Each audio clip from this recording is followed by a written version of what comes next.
Get ready for the dictation. Start.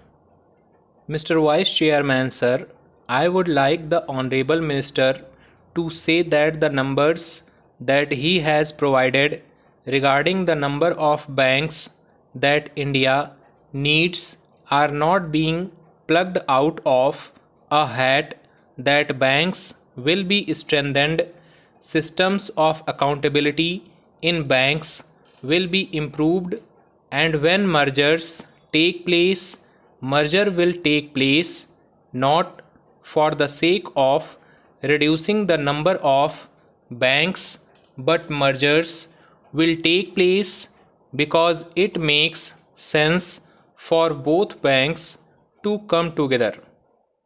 It should not be distressed marriage, it should not be a shortcut marriage, but it should be a marriage between two willing partners. Sir, finally, banks have been in the news in the last couple of months. We have all read the large number of financial frauds, financial scams that have taken place. This is not just in the public sector banks, but we are also seeing this in private sector banks. So clearly, there has been a complete collapse of governance systems. Within the banks, there has been a collapse of the governance system between the government and the bank, and there has been a collapse of the regulatory system. I would urge the government to use this opportunity to take the people of India into confidence, because there is nothing more psychologically devastating to a country when it begins to lose confidence in its banks. Losing confidence in politicians is one thing, but losing confidence in banks, in my view, is far more disastrous, because in the case of politicians, you can always choose when elections are there, but in the case of banks, you cannot. So I think in order to instill confidence in the people that the banking system is healthy, I think the government should come out and say that these are the steps that it is taking to ensure improvement in governance within the banks. These are the steps that it is taking to improve the regulation of banks, which is done by the Reserve Bank of India, and these are the steps that the government is taking to improve its own relationship with the banks. Sir, with these words, I support the bill.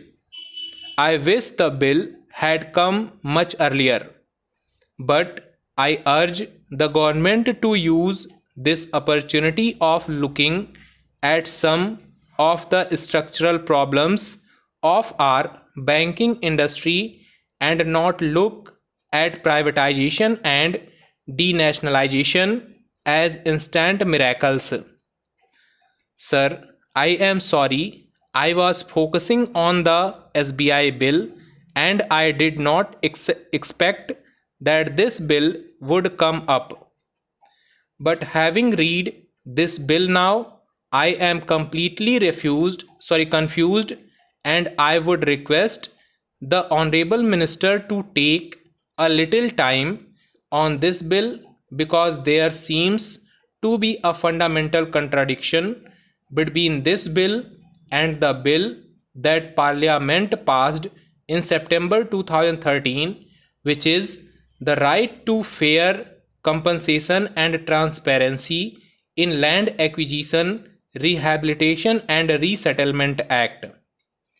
Sir, that act which Parliament passed in 2013 and which still continues has 4 pillars. The first pillar is enhanced compensation. The second pillar is social impact assessment. The third pillar is informed consent. And the fourth pillar is resettlement and rehabilitation. Even after 4 years of this government, while other changes have been made in the Land Acquisition Act, no change has been made insofar as enhanced compensation is concerned. According to the 2013 law, when land is acquired for public purpose, the landowner is entitled to get double the compensation in urban areas and 4 times the compensation in rural areas. That is the law of the land passed by Parliament in 2013, upheld by the High Court and Supreme Court, and continued by this government. Now, I find a fundamental contradiction between this bill and the act that we have passed because, sir, to my layman's understanding, land is immovable property. Now, if land is immovable property, what the Honorable Minister is now saying, he is using the word astronomical increase. Does double the compensation mean astronomical? That is my first question, because Parliament has passed a law which is entitling landowners to double the compensation in urban areas and 4 times the compensation in rural areas.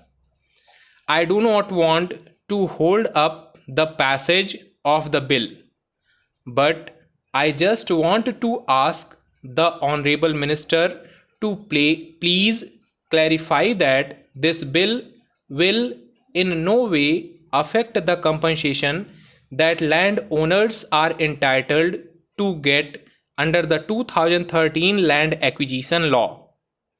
If he can assure that, then I think I would be in a position to support it. However, if there is some ambiguity insofar as compensation is concerned, as my honorable colleague has said, sir, I am afraid I will not be able to support this bill because enhanced compensation was a fundamental feature of the land acquisition law, which all political parties unanimously and enthusiastically supported in September 2013. Stop.